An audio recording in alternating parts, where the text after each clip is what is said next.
આજના દિવસે એક પ્રસંગ તમારી સાથે શેર કરવો છે। ગુજ્જુ ફન ફેક્ટરી તમારા માટે લાવ્યા છે દીકરો અને દીકરીની વાર્તા। સાહેબ, દીકરો 8 વર્ષનો થાય ત્યારે તેના પપ્પાને કહે, પપ્પા મારે રિમોટ વાળી કાર જોઈએ છે। પપ્પા, ઈચ્છા પૂરી। 11 વર્ષ, દીકરો કહે, પપ્પા મને 200 રૂપિયા વાળી પાર્કરની પેન જોઈએ છે। પપ્પા કહે, ઈચ્છા પૂરી। 17 વર્ષનો થાય સાહેબ, પપ્પા મને સ્પોર્ટ્સ બાઇક જોઈએ છે। ઈચ્છા પૂરી। 21 વર્ષનો થાય, પપ્પા મને તમારી પ્રોપર્ટીમાં મારો ભાગ જોઈએ છે। ઈચ્છા પૂરી।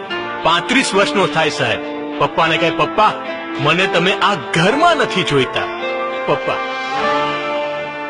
ઈચ્છા પૂરી। ત્યારે દીકરી શું કરે સાહેબ? 8 વર્ષની દીકરી, પપ્પા તમે મારી સાથે થોડો સમય વિતાવો ને। પપ્પા, બેટા સમય નથી। 11 વર્ષ, પપ્પા મને તમારી સાથે રમવું છે। પપ્પા, બેટા સમય નથી।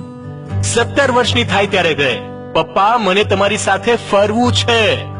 પપ્પા ધ્યાન નથી દેતા। 21 વર્ષની થાય, લગ્ન વખતે કહે છે, સાહેબ પપ્પા મારે તમને મૂકીને જવું નથી। પપ્પા, બેટા એ શક્ય નથી। 35 વર્ષની થાય અને કહે, પપ્પા તમે ચિંતા નહીં કરો, તમે મારી સાથે રહેવા આવી જાઓ। અને સાહેબ આ વખતે પપ્પા ઈચ્છા પૂરી કરે છે, કારણ કે હવે પપ્પાને પણ ખબર પડી છે કે ખરેખર દીકરી આપણી હોય છે। ભાગ્યશાળી એ છે જેના ઘરે દીકરી છે। અરે ભગવાન પણ ભાગ્યશાળીને જ દીકરી આપે છે। દીકરી એ તો ભગવાને બનાવેલી સુંદર ભેટ છે। જો ગુજ્જુ ફન ફેક્ટરીની આ વાત માનતા હો તો તમામ લોકો સુધી શેર કરજો।